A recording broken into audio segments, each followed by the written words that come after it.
All right. Am I doing this? Okay. No, we're leaderless. We're leaderless today. We have no idea what to do with Jason. We don't even know how to start this thing. No. And that's how we're Jason, starting. what's going on? That is how we're starting. We don't even know how to start. That's it. This is the intro. We're already a dumpster fire. We have no leader. Jason Pye, where are you?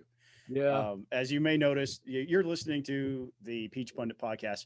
My name is Scott. I'm joined here today with Buzz Brockway and one of our longtime Peach Pundit contributors, Eric Harrison. And we have a lot to talk about tonight. Also known as Eric the Younger. Yeah, Eric the Younger is his name on Peach Pundit. You've seen his posts from time to time. He's also, I think, our number one fan. He's the one person I get the most texts from about what we talked about the night before. So maybe we should do a little contest, or maybe even a fundraiser. We can give it to like Autism Speaks or something, whatever, and say, if you pitch in for a chance to win a spot on the Peach Pundit podcast, you too can sit here and bloviate and wildly speculate alongside us about Georgia politics. What do you think? Is that a good idea? Sure, why not? I mean, it sounds fun to me. Okay. Yeah. Well, all right, we're doing it. Jason, you don't even have to come back. We got this thing under control. Jason's swanning around Washington D.C. with the swamp creatures. Who knows what? Yeah. Yeah, he was live tweeting some committee meetings earlier this afternoon. I'm not sure what he's up to now. Yeah, he is probably just honestly worn out from his day on the Hill. For the last 48 hours, he's been running like a madman up there, trying to fight for liberty. And that's what Jason does. That's what he's doing. He's swanning around. So yeah. So we have a lot to talk about. First of all, I obviously was not, here last week, and I just want to address that really quickly. And the reason why is my mother-in-law, who had been living with us for quite some time, had passed away. Actually, not long after we wrapped our podcast a couple weeks ago. It wasn't very long after that at all. And we went to Florida to have her interned at the National Cemetery down there alongside her husband. And the amount of support that you guys have given me here at Peach Pundit, as well as our family and our friends and our neighbors, has been fantastic. Thank you all so much. I can't tell you, if you ever have the opportunity, how rewarding it is spiritually if you have the opportunity to be a caretaker for somebody. You read plenty of things about how it can be stressful, and it can be, I'm not going to sugarcoat it. It can be stressful, but the spiritual growth that our family has experienced by being that caretaker is unmatched and cannot be replaced. And I'm grateful to have had the opportunity to do that. So thank you guys for your kind words and encouragement over the last couple of weeks. It's meant a lot to me and my family. So. But that being said, again, we have a lot to talk about. We're going to start off tonight talking about the Atlanta mayoral race, because you know how much I love Atlanta politics. We actually have somebody who can actually vote in the city of Atlanta on with us, and it's not you, right? So, right. I've even got a city council district map to my left, and there's a precinct map behind me. And I thought I was a nerd about house stuff. So here we go. We're going to turn this segment over to Eric. Guide us through the labyrinth that is Atlanta politics. Give us an update. How's the mayoral race going? So I am still a newbie to Atlanta politics, but I have jumped into the swimming pool, not necessarily the shallow end, but not quite the deep end yet either. The mayoral race is definitely an interesting one. Clearly, we've talked about before y'all have talked about before on the podcast. Keisha Lance Bottoms chose not to run for re-election. That the new hiccup is that Kasim Reed decided to come back into the race and run for. No word on the FBI or GBI's opinion of the candidacy, but he is back in the race, running for a historic third term as mayor of Atlanta. And at the moment, he is the candidate to beat. I live on the west side of Atlanta, about 8-10 minutes from Mercedes-Benz Stadium.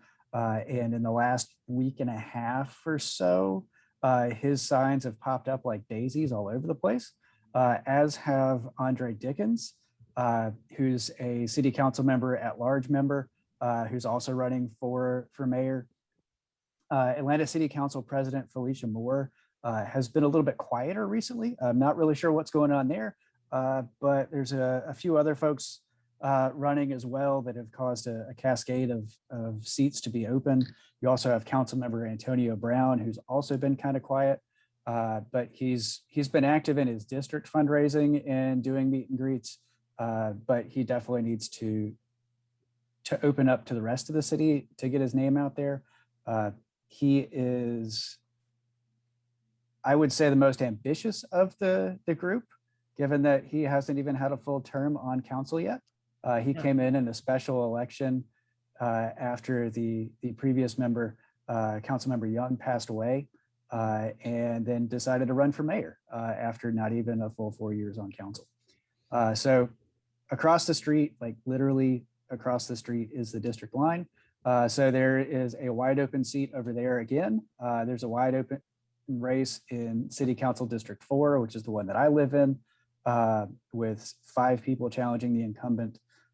City Council President is wide open. Like it is entirely possible, though not particularly likely, that everyone in the City Council and Mayor's office could be brand new starting in January, given that there are challenges in every seat, and there are multiple seats with wide open options. So we haven't heard, obviously the previous administration, presidential administration, went after City of Atlanta pretty hard. BJ Pack, one of our buzzes, I had served with him in the House. He's a former colleague of ours. He was my state rep for a hot second too. Yeah. Gwinnet's great. He was one of the most thoughtful, smarter legislators. He asked great questions in committee. He was truly valuable in committee work when we were working on legislation. But when he was appointed as a U.S. attorney, he went after the city of Atlanta pretty hard and actually brought indictments for many of the people who work for Kasim Reed. How's that playing? How's that playing in your area? Do people not care? Do they not realize that he may be a criminal?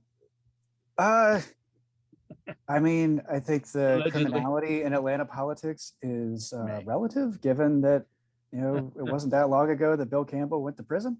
Right. And there's still some folks around here that remember that. But they didn't care. They reelected him knowing he was a criminal. And that's kind of the point here. Is Kasim Reed inevitable? I don't think he's inevitable, but to borrow from George Cheedy, a previous contributor to Peach Pundit and a freelance journalist in his own right, I think the general opinion is Kasim is a doer of things. And one can question whether or not those are the right things to do or to be done, but he is a doer of things. Potholes got filled, things were happening in the city, and that's what people remember. Whereas to contrast that over the last year, for half of the pandemic, the city of Atlanta couldn't get its garbage picked up every week. So the potholes on Marietta are ridiculous. The potholes on Cascade make me want to apologize to my Honda every time I hit one. There's a lot of remembering of Kasim did stuff. Now the criminality aspect, I mean, he's not the only one currently running for mayor that is of interest to the Federal Department of Justice.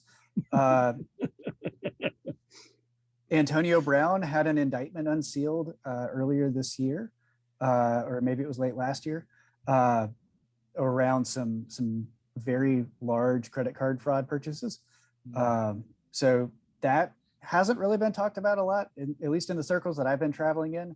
But the feds have interest in at least 2 Atlanta mayoral candidates, and we'll see what happens closer to November. That's definitely an appeal to heaven moment in my mind. But that being said, moving on, I think it's a nice segue. Well, I guess one question though, quick question for Ken. How is New York is not Atlanta, I get all that. But a huge issue in the New York mayor's race was, and the eventual winner was basically saying, look, this defund the police stuff is madness. We've got to be sensible about fighting crime again. And that, he sort of, I won't say he was anti-woke, but on the scale of wokeness, he was definitely on the less woke side of the Democratic primary and won. How, what are the dynamics from your view? Crime is up, and you mentioned George Chidi. He's been, if you're not reading his, if folks aren't reading what George is writing about currently in his Substack, you ought to. He's very, The Substack I is think, fantastic. brilliantly exploring all of the reasons why crime may or may not have risen in the state of Atlanta. It's not as simple as just saying, somebody said defund the police and they defunded them, because they really didn't. From what I understand, they really didn't defund the police. But anyway, but there has been a sharp rise in crime in Atlanta in the midst of the pandemic. And what are voters, folks that you talk to, what are they thinking about all that? So again, I'm on the west side. Things are a little bit different when it comes to that than, say, Buckhead. Yeah. Buckhead definitely has a very loud voice with both their city council member and the business association that they've got there, the Buckhead Coalition. So there's a lot of conversation going on about that there. On my side, there is definitely an appetite to reform the police on my side of town, and in the groups or the circles that I have traveled in. That ranges from some pretty common sense basic stuff all the way out to a full Minneapolis defund and reimagine the police. The PAD program that City of Atlanta has implemented and kind of phased in over the last, I guess, 3 or 4 months. It's a pre-arrest diversion program to help with folks that are either experiencing homelessness, a mental health breakdown, some other stuff that doesn't necessarily need a police officer to respond, but would be more akin or more better suited by a social worker. So they've rolled that out. The problem is those things don't always happen during the standard business hours of Atlanta 311, which is the alternative to 911, which runs from 7 to 7 a.m. to p.m.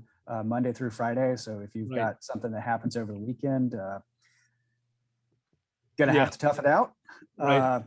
Or the cops are gonna come. I mean, that's the problem, right? I mean, and there's a lot of discussion over what's been labeled Cop City over, at least in the circles that I've been in. It's the large training facility that's being discussed by APD. It is incredibly large. I think the last number I saw was around 390 some odd acres. Wow. Which is actually, I believe the number was 6 or 8 times larger than the training facility that the New York Police Department has. Wow. And so there's been some questions as to why do we have something so large going to, it's one of the largest unbroken tracts of land within the city. It could be a smaller development for police training, even if you're going to be doing like the road chases and driving maneuvers and all that kind of fun stuff. Long range shooting, even though the SWAT teams don't really do much more than about 30 yards. Like there's not really a whole lot of need for an almost 400 acre, which is like 3/4 of a square mile. There you could put some more economic development, housing.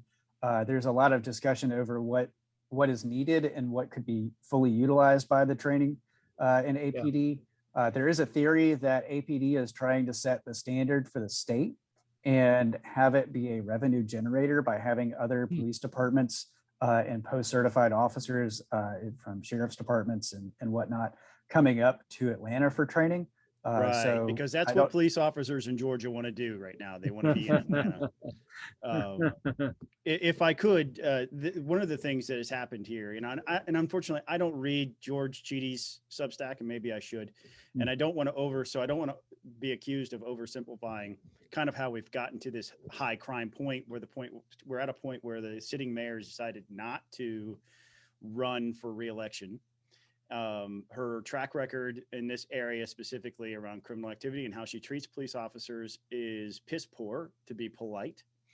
And I remember in my last session, we suspended our legislative session for COVID. We went back during the summer months, and I got a call from one of my constituents who was a police officer, who told me there are no police officers at night in Atlanta right now, and during that particular week, and that I should. Oh, that was make the sure. 3-day blue flu. Yeah, and we was right during the legislative session, and he told me, do not be in Atlanta after dark.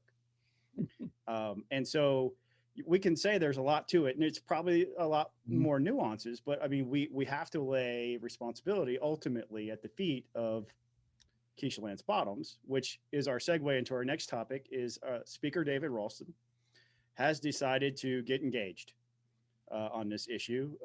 Buzz, you know, is it appropriate for the Speaker of the House to begin hearings on the safety and well-being of the citizens of Atlanta? Well, yes and no. There are obviously, you know, there's local control. There is the idea that Atlanta already has a city government and a police department, and et cetera, whose job it is to do that.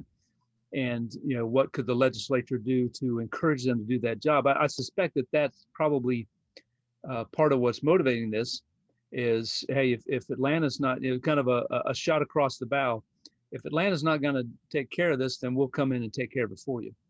But I you know, it's also some election year politics going on. The fear of crime probably outstrips the actual rise in crime, because I think, you know, if you read George's stuff, you'll see, and this is probably true in many cities across the country, the rise in crime takes place in certain specific areas. Now, you know, Eric mentioned Buckhead. Lenox Mall, for whatever reason, has become a real problem spot, and that is fueling all sorts of things, including a gentleman who wants to turn the area that known as Buckhead into an actual city and secede from the city of Atlanta. So, you know, that's certainly a factor. But, you know, suburban moms, suburban moms, and you look at polling, and even in 2020, why was the presidential election closer than polls suggested? Fear of crime was probably a factor in that among suburban women who were looking around and saying, if riots could happen in Kenosha, Wisconsin, then they can happen in my town. And you know, so I think fear of crime far outstrips actual threat of crime for most people, except those in the areas that are impacted. So it's good politics. But also, you know, there is a problem in Atlanta that needs to be addressed. And so, yeah, it's the legislature, you know, cities never like to hear it, but when we were in the legislature, and Scott and I, you and I served on the Governmental Affairs Committee that actually, if you wanted to create a city, you had to come talk to us in our committee. So they are creatures of the state, and you know, it doesn't happen very often, but they can get dissolved, and the state can step in and do stuff when necessary. So, has it reached that point? I guess that's part of what the speaker. I know there's been, you know, committees that have been holding hearings to discuss it. You know, so it's interesting. It'll be an interesting development moving forward for sure. Eric, how does it play when the speaker says, you know, he's concerned about Atlanta crime for somebody who actually lives in the city?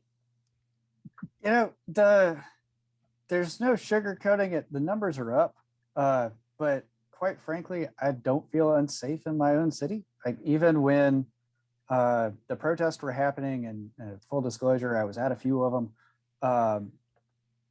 And like, I would get calls from friends, or my wife would get calls from friends to be like, is everything going okay in Atlanta? Like, are y'all safe? And generally our response was like, our neighborhood's fine. Like, it would take an hour for the protesters to walk over to our house. While we are not far from where they are, we would have a heads up they were coming. And they'd probably get distracted on the way over.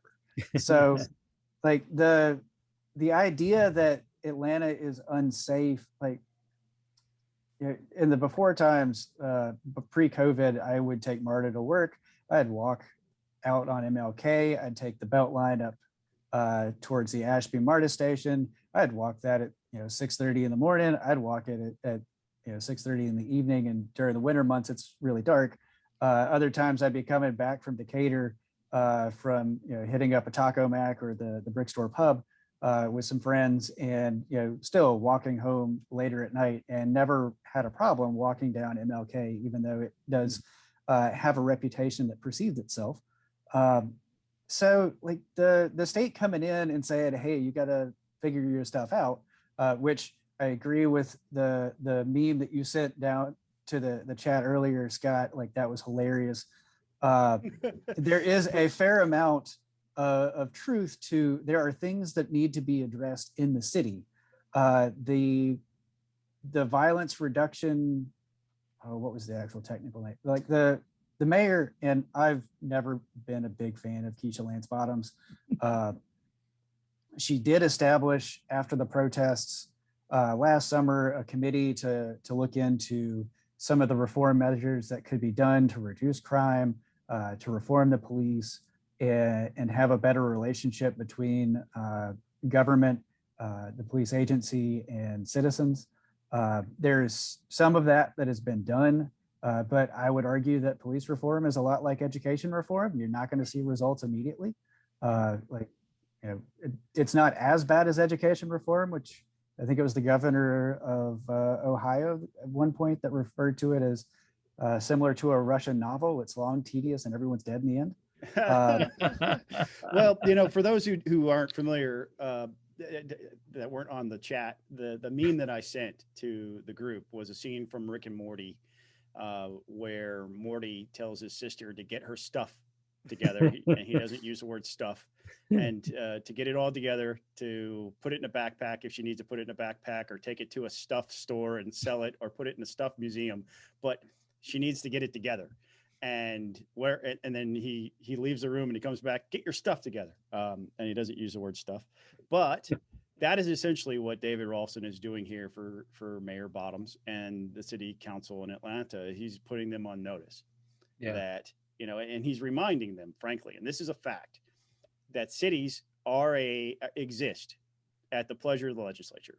The legislature can have and does have the authority to do all kinds of changes to the charter of the city of Atlanta, including change district lines, eliminate city council positions, change it from a strong or a weak mayor type of system, you name it.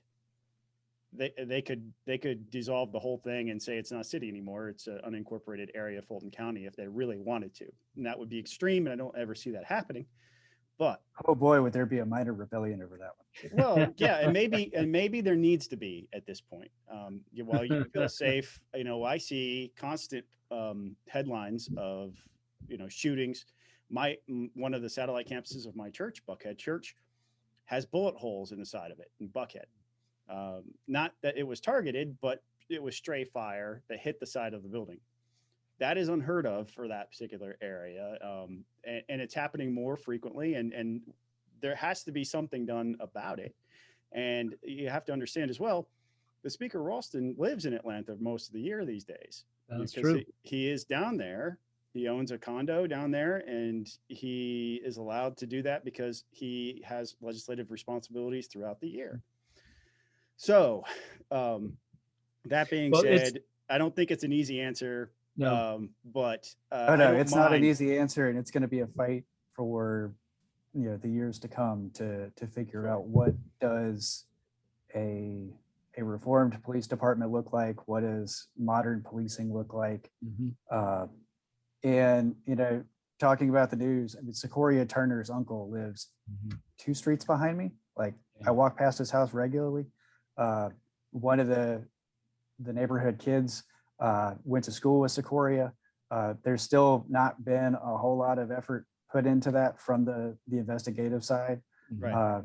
And that is incredibly we may never know frustrating. who shot a 3-year-old girl on the streets of Atlanta. She's 8 years old. 8, I'm sorry. Yeah, I guess for listeners who aren't well versed, Sequoia Turner was the 8-year-old girl sitting in the back seat of her mother's car. Her mother and another passenger happened to make a wrong turn in the weeks after the After shooting death Rayshard of Brooks had Rayshard been- Brooks. The Wendy's area was more or less a lawless anarchist law area. enforcement free zone. Yeah. Yeah. And they made a wrong turn, and bullets were fired into the vehicle, and sadly, young Sequoia Turner was killed. Yeah. And the family has And- brought a lawsuit against a number of entities, including Atlanta City Police and all those responsible for the conduct of the police, including the mayor. So the mayor and a city council member. yeah. Well, again, I don't particularly feel like it's outside the realm of saber rattling in this particular instance. You know, if the speaker needs to tell the city of Atlanta to get their stuff together, maybe it sends a message and they start working on it. Maybe they become doers of things. But this weekend, the speaker has his own hands full with his own caucus. They're meeting for their retreat down in Jekyll Island. One of the things that they will be taking up as an item of business is replacing Trey Kelly as the House Majority Whip. We've talked about that in the past, how Trey Kelly had stepped down and it created a vacancy that immediately Barry Fleming of SB 202, the election reform bill fame, has stepped up to run for that position, a position that he had held previously in a different life 10 or 12 years ago, I guess. And he was challenged by the sitting caucus chairman, Matt Hatchett. The caucus rules, we had a blog post. Our contributor, Clyde, decided to write up the post last night about the weirdness that's going on in that particular election. And what we are seeing Get is some interesting stuff. He had that, look, that April Fool's video, and then like intricate understanding of House chamber rules. Caucus rules in particular. And I have a copy of the caucus rules that somebody sent me as well. So we end up with the scenario where you have dominoes falling. You had 3 members of the House Republican caucus decide they wanted to run for chairman: Casey Carpenter out of Dalton, Bonnie Rich out of Gwinnett County, and Dominic Laricchia of Coffee County, South Georgia, who was also a floor leader and resigned his floor leader spot in order to run for the governor's floor leader. He resigned that spot to run for that caucus leadership position. Wasn't Bonnie Rich also a floor leader at one point? No, Or am I she's getting her the chair. confused? The reapportionment committee, Right. So she is, which will be now- kind of busy, throughout Yeah, the, over the next this 6 months. right. and beyond. Buzz, did you go through reapportionment as a member of the House? I did. And, Yep. and could you describe for us what that process? I never did, so I was blessed to serve 8 years in between. So tell me what it's like. It's a very interesting thing. Your political future is at stake, and you have, as you know, I was a freshman. I was in my first year of service in 2011. I had zero impact on anything that happened. My district got shifted around, and about 60% or 70% of my district or so was moved around. And suddenly I had 70% new constituents I had to go chat with in the next election. There's a lot of tension there, and for lots of reasons. We talked about it before. I imagine it will happen again. The power, the population is shifting north and shifting toward Atlanta and metro Atlanta area. And that means that since we can only have 180 members in the House and 56 senators, we can't add seats very easily. So districts disappear, and folks may find themselves out in the dark, out in the cold, so to speak, or drawn in with other members, or drawn in with their best friend. Yeah. Which has happened in the past and could potentially happen this time around. I mean, they try to avoid that stuff. I think, things, so watch for things like this, like Tyler Harper, we mentioned, is leaving the Senate and running for Ag Commissioner. That's very helpful to the map drawers who are trying to figure out how do we shift things around in South Georgia, because now you have an open seat. and there's land there and voters that you can move around and ease the pressure a little bit. See what retirements get announced.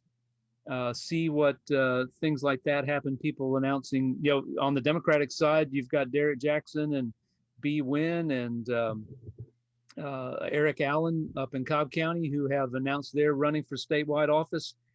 Representative David Clark here in Gwinnett County has announced he's not running again. All of those things, map drawers are looking and saying, whew, that helps. Yeah. Because our you friend can Wes shift things Cantrell around is not running for re-election in Cherokee County, so that'll free up some metro. Who was that? I'm sorry. Wes Cantrell. Oh, I hadn't heard that news. Yeah, Yeah, he's term limited himself out, and this is his final term. So you guys who term limit yourselves, come on, man, you're killing us. Well, I can tell you it was one of the best decisions I ever made. That That being said, that makes life a lot easier for Right. Chairman Rich and the map drawers. she is running for caucus chair and has told the caucus that she plans to stay as chairman of that committee. So if you're a rank and file, imagine for a moment you're a rank and file member, and Donnie and Chairman Rich gives you a call and, hi, Scott, this is Representative Rich, and I am calling to ask for your vote. But I'm not going to give up this gig as chairman of reapportionment until after I'm done with that. But I'd really like your vote. Wink, wink. Oh my gosh, what kind of hammer is she carrying around to try to get votes at that point, right? Not now. Listen, I'm not saying that she would do that, and I know a little bit about Bonnie Rich, and I don't think that she would. That being said, people may assume I had more than one member reach out and say, hey, I feel so weird about this because it's an unfortunate coincidence. Yeah.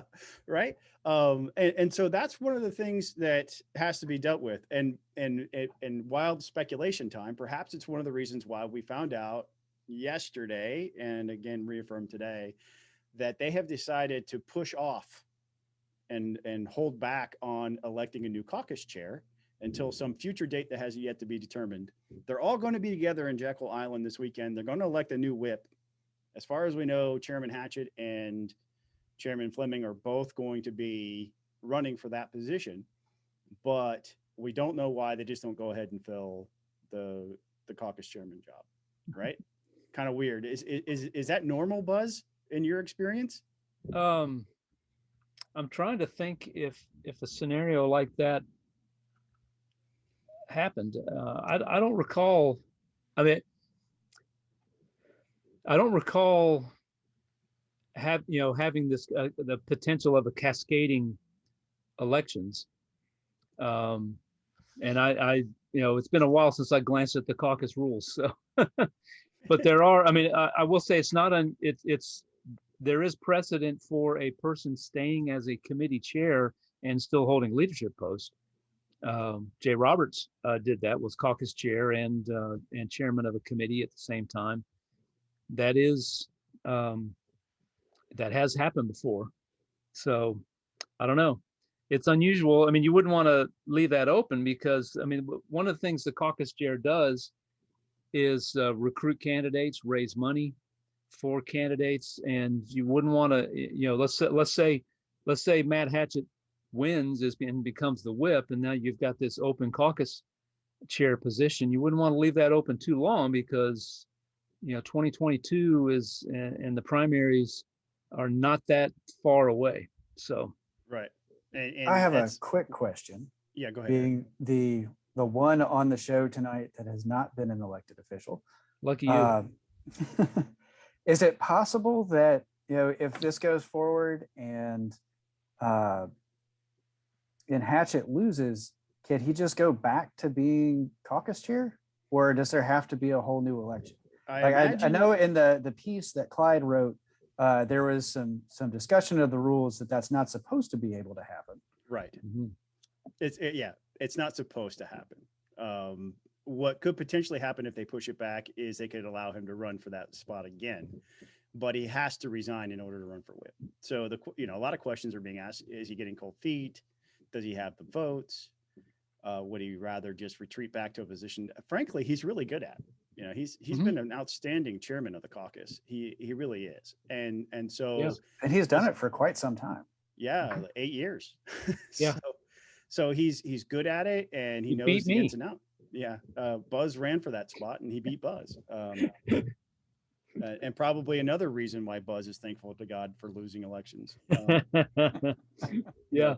But yeah, he's supposed to have resigned already, is the way. But whether or not people are holding into that, it's the Republican caucus. They're going to go Yeah. with what feels right at this moment. And so I think what's really happening, this is speculation on my part, I think what's happening is in the event that he loses, he'll want to try to regain that spot. But I also think that he will not go unchallenged, because you have some ambitious people who have given up some things in order to run, and they've been making the rounds, and they feel like they have the votes regardless at this point. So we'll see what Just happens. a, It's inside baseball for sure. That's absolutely right. It's definitely inside baseball stuff. But if you're This is into like that type of listening to stuff, the it's explanation of the infield fly rule. all right. I could explain that to you too in a way that would make your eyes glaze over. So that'll be happening this weekend. We'll watch. We'll report to you through blog posts on peachpundit.com on what the outcome was of those elections and how things are turning out after next weekend, or this coming weekend. yeah. So other news, our governor took to Twitter a couple of days ago with a personalized video where he talked to Georgians heart to heart about vaccinations. He talked about how hospitalizations in Georgia are increasing, and that the people who are being hospitalized are unvaccinated. Yeah. He went on to say that he himself and his family had been vaccinated, it is safe. And then he encouraged people to have a conversation with their healthcare provider, one-to-one, to get their opinion and then make a decision, while trying to encourage people to get vaccinated. I think the numbers I saw on the Department of Public Health's website yesterday is 40% of Georgians now are fully vaccinated with a few points, or 10 points or so more of people having at least one dose.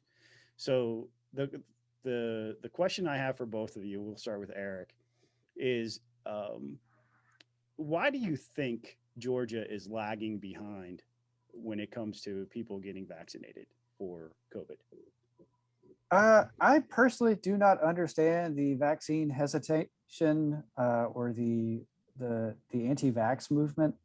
I got both of my Fauci ouchies back in March and April, and I am thrilled to have the vaccine. When I was a midshipman in college and looking at joining the Navy, one of the perks for me was like there were going to be some vaccines that I was going to be able to get that weren't necessarily normally available to everybody. Like I want all the vaccines that I can get because I don't like being sick. And so as soon as I was eligible to get the Pfizer vaccine, that's the one I got. I went to a public health spot in Macon for the first one, down by the airport for the second one. And, thankfully I didn't have to deal with much of the side effects, but other than just being really tired after the first one. But I don't understand why there are folks that don't want to get vaccinated. I've never been a big fan of the personal, what's the exemption for school vaccines?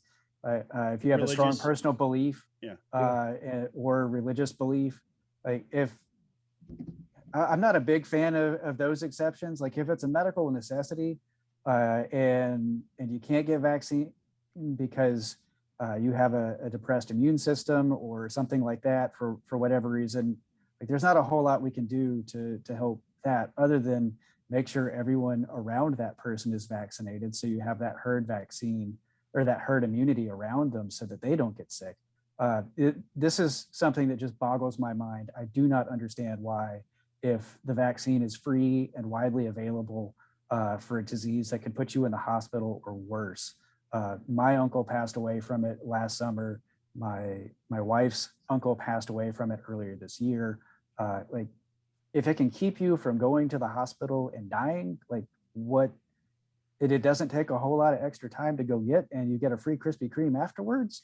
Like, go get your vaccine. I didn't get a crispy anyway. Buzz, why Well, do my you wife think? got mine. So Yeah, Buzz, why are Georgians so hesitant to get vaccinated? I think,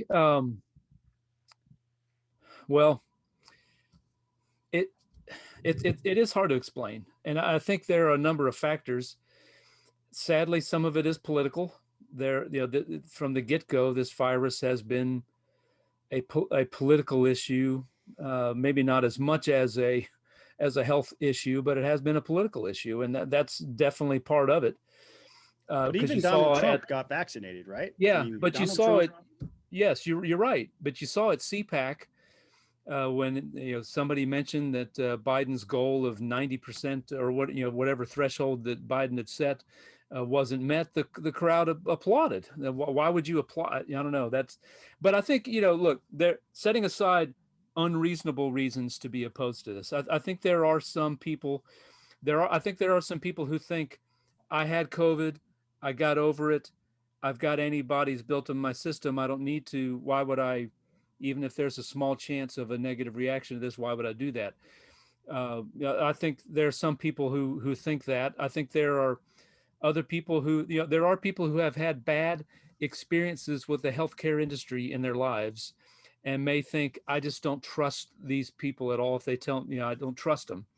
And then I think there's the bigger issue moving forward to me is the lack of trust in institutions has weakened. It's not a new thing. It's been going on for decades in this country, and now that now is being applied to the healthcare industry, and some of it is because look, there was confusion at the very start of all this about whether masks were a good idea or not. You've had Dr. Fauci come out and say, well, we didn't want people to go get masks because that would reduce the number of masks that the healthcare people needed, and playing games with it.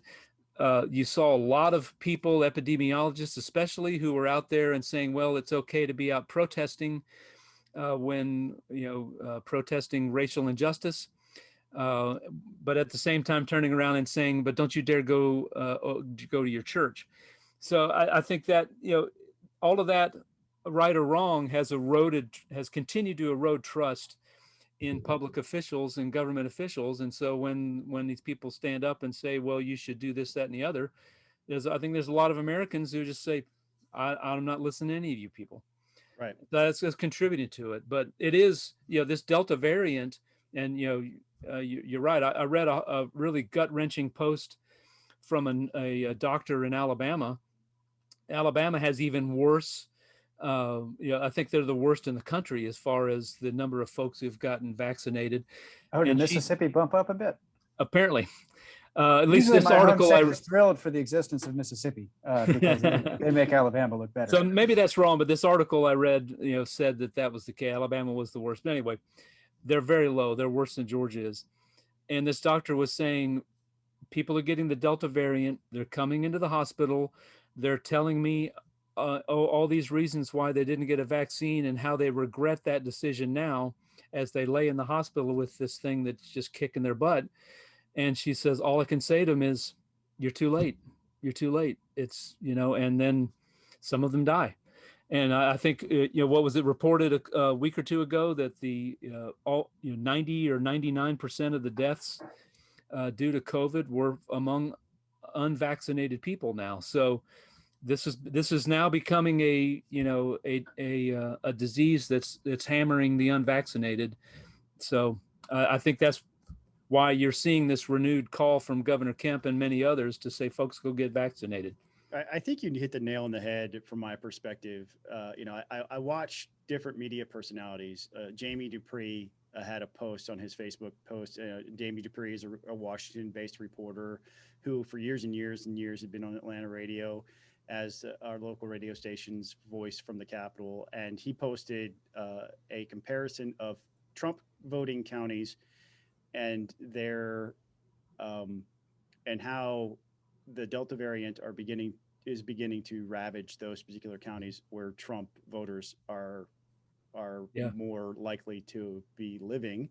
So I thought it was interesting that he put that, but he didn't put any context around it. And I think you have to get to this fundamental trust issue, which is what you just said, Buzz. And I think that's it, right? People don't trust the government, and they certainly don't trust the media. And who's telling them right now to go get vaccinated? Yeah. Both. And I don't know. Yeah, I don't know what the answer is, but scolding people is not gonna work. No. Shaking your finger at, getting on, and say, oh, well, this is all Tucker Carlson's fault. That's not gonna. No. I don't know what the answer is, but that's not the approach that's gonna get the reluctant to go get vaccinated. Maybe continuing to explain to them that this is, like as you just said, Scott, this is hammering the unvaccinated. Maybe that will wake people up and they'll go get vaccinated. I don't know. Right. And well, so, you've got every living president has gotten a vaccine. Multiple of them did a video of them getting the vaccine to appeal to a broad base. Generally, I abhor when celebrities come into the political arena, but there are multiple celebrities in Hollywood, business, a variety of different areas of public life that have done similar. And I think if more governors, more folks of varying political persuasions and pop culture familiarity get out and start talking about it and how they have been vaccinated, rather than accost a reporter for violating their HIPAA rights. Then those vaccine hesitant folks we'll see more that, like, okay, yeah, it kind of sucks to be really tired the day after, or have a little joint pain, or just some folks just felt like they got hit by a Mack truck after the second dose. But that's a far more comfortable thing than dying or not being able to breathe. And so I've been asked several times from different people, are you vaccinated? And I've refused to answer the question. And because I there's something about me that abhors the fact that we're so open with our healthcare issues, right? And I think there needs to be some restoration of privacy around that. But I'll tell you today, because of the situation being so incredibly serious, I'm vaccinated, 100% vaccinated. I did not suffer any ill effects from receiving the vaccination. I did feel like somebody punched me in the arm really hard after the second dose. It felt like it was bruised, but that's it. That was the only thing. There was, and I hate that we have to be at this point where we have to even talk about it. Yeah. But I waited because I am skeptical of the government, I was part of it, so I know that they have earned that skepticism. You've seen these people, right, in action. When I became part of the government, I trusted it less. So the reality is, though, that at this point, with it being so widely available, and that the numbers, the data are pointing to the fact that it's safe, that the people who are going to the hospital right now are nearly universally unvaccinated people, that it is protecting the people that are vaccinated. And so I understand why. I understand the distrust, and it's absolutely distrust is the reason why Georgians are not going to get their shots. I think there is some, if we can look for silver linings here, I think, I don't have the numbers in front of me, but elderly folks who were more at risk for COVID, and others who were more at risk for COVID, the percentage of those folks who are vaccinated is much higher than the general population. So hopefully that means that younger, healthier people are the ones who are getting affected, and that and therefore we won't see this great surge in hospitalizations and loss of life like we saw in previous surges of COVID. But one of the dangers of this surge, we've always talked about bed capacity and whatnot, but I had a post, I guess it was 2 weeks ago, talking about some healthcare data that was available, and there are 11 counties in the state that do not have a medical provider in them. Like, there's no doctor, there's no nurse practitioner, there's no ER doc, there's no family care doc. Like, there's no doctor in 11 counties. There's, half of the counties don't have access to, I believe it was a primary care physician.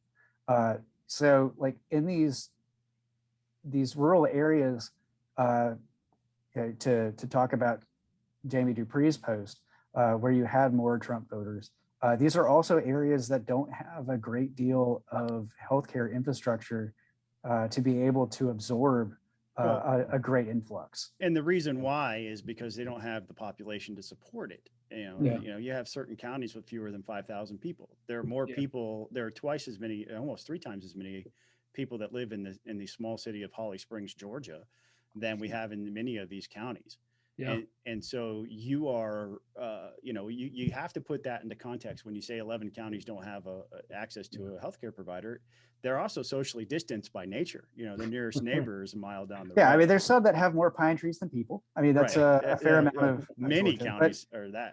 It's one of those things, though, that like if Tolliver County started to see 6 people get COVID for a county that has barely over 1,000 people in it.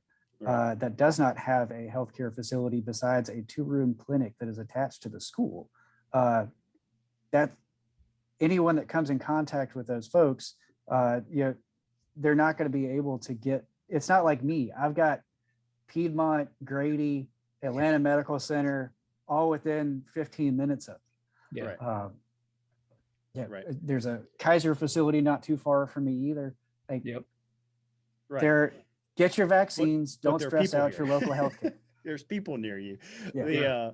So that being said, obviously it's a personal decision, and we're not telling you you have to. We're not trying to guilt you into it. But it's 3 people here who are conservative-minded individuals who don't trust the government by nature, and we went ahead and got it done.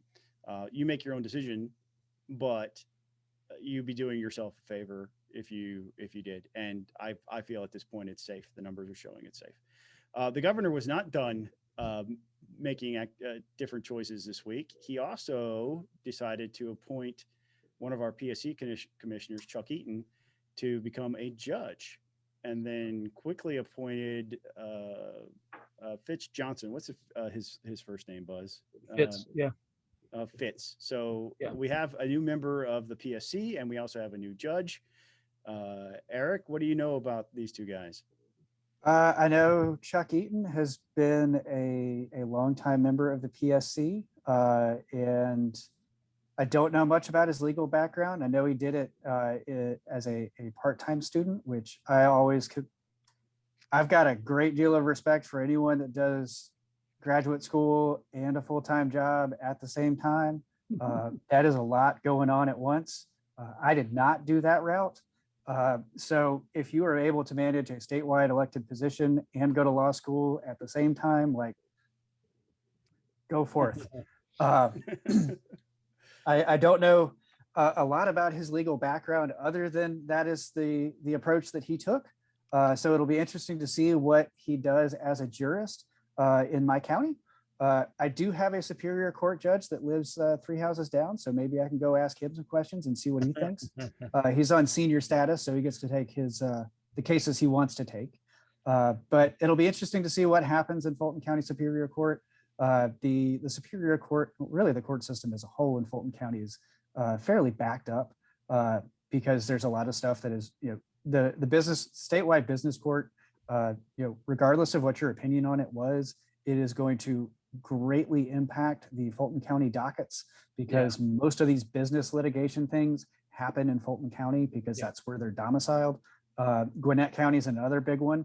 That's where a lot of the registered agents are. So like it'll be nice to have another judge to help clear that docket out a little quicker with his business background and PSC regulatory background. If some of those issues come up, I know especially around like Vine City and English Avenue are having the problems with, those are 2 neighborhoods on the west side of Atlanta, sorry. Just on the other side of Northside Drive from Georgia Tech. They're having some issues with lead and heavy metal poisoning in the soils there. And they're starting to expand it out into Bankhead. And I don't know if they'll get here to Mosley Park and Justice. But if there is a legal action that comes through that, having that regulatory background would probably be very helpful for a judge. I met Fitz a couple of times in the course of campaigns in 2014. I did not vote for him for state school super. I voted for the previous Libertarian candidate that decided to run as a Republican that year. And I know his background is in, he was a 23-year career Army officer and has had a variety of experiences since. I'm not sure how useful that will be for the Public Service Commission, given that it is a highly regulated entity that deals with the biggest thing being Georgia Power. And as a Georgia Power customer, I'm still not very fond of that recovery fee that is on my bill every month. You're not alone, I don't imagine. You're not alone. I'm not sure if that's going to be a benefit to have Fitz on for the consumers that rely on the PSC to ensure fair practices, but we'll see what happens. Buzz, from a political standpoint, Chuck Eaton had just been reelected, right? I mean, so this is a term that Fitz Johnson gets to take for what, 3 years? Yeah. No doubt. Yep. So he has some time before he even has to worry about getting elected for the first time or running for an election. But that being said, you know, you served with him on the Charter School Commission. Yeah, he's been on the State Charter School Commission for a couple of months now. So I've gotten to know him better. He's a very smart guy, as is Chuck Eaton. They're both really smart guys. But yeah, they'll be learning on the job, and that's what's going on here. But I think there are some in the legal community. It's a very there's a lot of lawyers who get rankled when a person like Chuck gets appointed, who doesn't have a long legal history, didn't pay his dues. So there are some feathers ruffled. But at the end of the day, guess what? The governor gets to make the appointments that he wants to make, and he has chosen to make these appointments of Chuck as an attorney and Fitz Johnson to the Public Service Commission. And I think what folks can take comfort in is having known them both. I've known Chuck for a long time. They're both really smart people. They can figure it out and do these jobs just fine.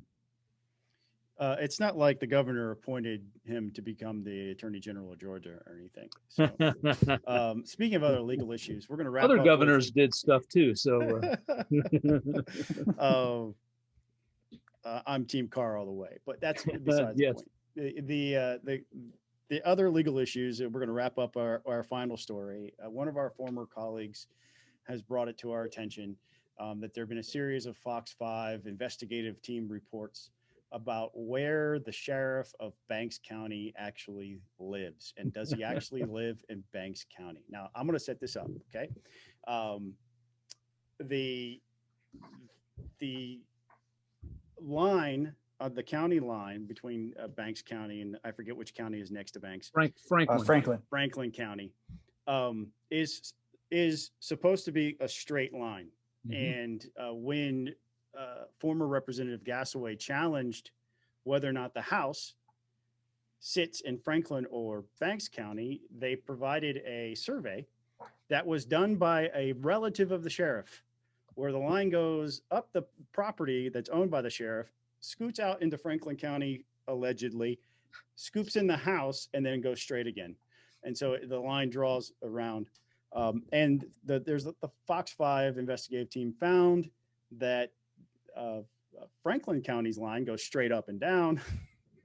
Banks County has this little swerve, and there is a constitutional requirement that a sheriff live in the county in which they serve.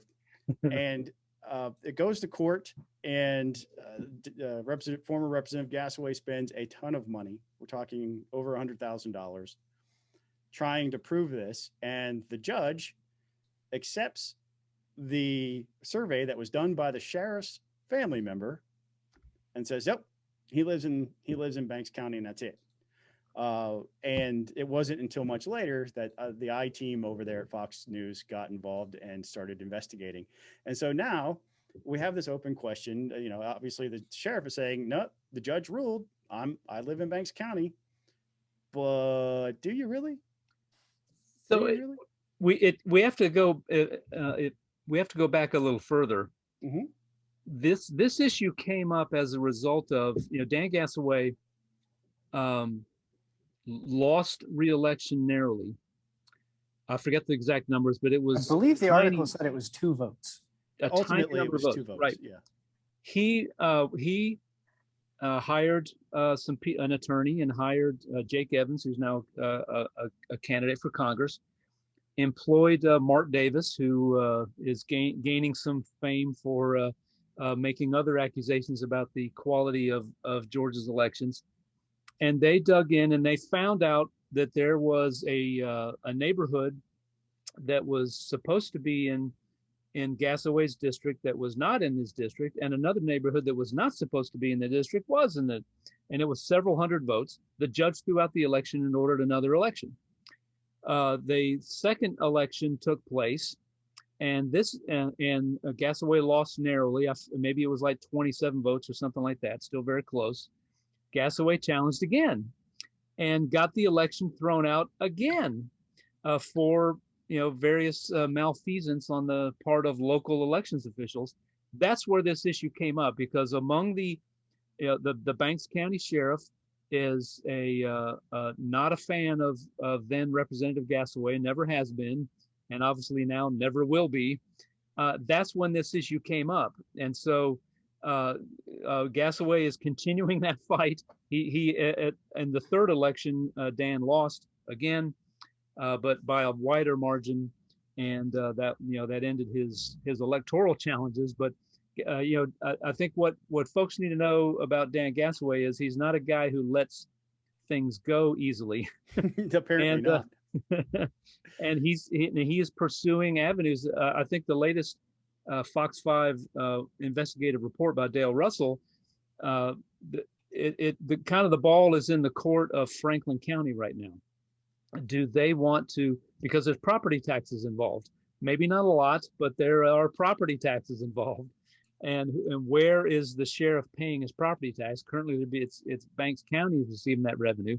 And if they really are supposed to go to Franklin County, well, Franklin County may decide, we like that money. And then you have a real problem. But it's not a lot of money. Unless the sheriff lives in this giant piece of land, right? I can't imagine it's a lot of money. So, but yeah, former Representative Gasaway, our friend, is not going to let this go, and we'll see how this plays out. But I mean, this is a fascinatingly niche topic to talk about is the quality of GIS and mapping and surveys and how that affects state public policy. Yes. Yeah. Well, I mean, you have potentially a sheriff that's not living in the, obviously if I was that sheriff, what I'd be doing tomorrow is getting an apartment across the county. That's what I would be doing. So here's what's interesting. There is another border dispute between 2 counties, and it's Macon County and Bibb County, and it has to do. It involves a little more a bit of money, because it involves a Bass Pro Shop. A Bass Pro Shop that straddles the line, and I know about this because and what I'll be interested to find out is that if this Franklin County issue turns into a real dispute. If Franklin County says, yeah, we want that money, he's supposed to pay those taxes to us, and it goes back X number of years and we want that money, I'd be interested to know if it becomes a similar situation to this Bass Pro Shop straddling the 2 county lines. The Secretary of State is supposed to decide that dispute. And so will that eventually move on up to where the Secretary of State of Georgia has to decide where the sheriff of Banks County actually lives? Secretary Raffensperger. Yet another reason I'm glad I lost the Secretary of State's race. Secretary Brad, if you're watching, we almost made it without talking about you. We almost did. We almost made it to the end. We don't want to. Somehow you just keep coming up, man. Well, I'm in this so case, sorry. we're making a lot more trouble for him, because I doubt that he wants to be the guy deciding who where the Banks County Sheriff not like actually he's- lives. It's not like he's doing anything important right now anyway, Buzz. This, let's just throw this on his plate. Sure, Well, why listen, not? that's it. We've exhausted our topics. We'll do a quick round. Is there any, Eric, you've been fantastic filling in for Pi this week. Yep. I move that you make your appearance more regularly than just. I definitely would like to do that and be here more often, although I have I will note far he fewer hates- things to hate on Yeah. than Jason Pi. Yeah. And so it's weird to hear an entire episode without hearing Jason say he hates something. So Earlier tonight, for the good of I the used, order, I'm just going to go ahead and mention the Federal Reserve Bank system because I know that is one of his giant pet peeves. So love you, Jason. Also, you're a big supporter of public transit. Is that right? I am. I really yeah, enjoy he hates public you now. transit. I moved where I live because it is between two MARTA stops and there's a bus stop right outside my driveway. It's awesome. Yeah, Jason Love hates it. MARTA. So there you go. We got a hate in there for you, Jason. Yeah. Earlier tonight I used the phrase "I abhor" because I did not want to use "I hate" earlier tonight. But Buzz, how about you? We've exhausted all our topics, and you've exhausted me too. So I've got nothing all else right. to add. Well, that's it. We don't even know how to end this thing without Jason here. I guess thank you for listening. Like, subscribe. If Yep. you're watching, if you're one of the people watching on Twitch, make sure you like and subscribe, and also turn on your notifications so you know when we're going live next time. Next week, Jason will be back, and I will not be here. Whoa. But I'm sure you guys will hold down the fort between the three of you guys. So Yep. Thank you for watching. Thank you for listening. Like and subscribe, please. Bye, y'all. Y'all have a good one.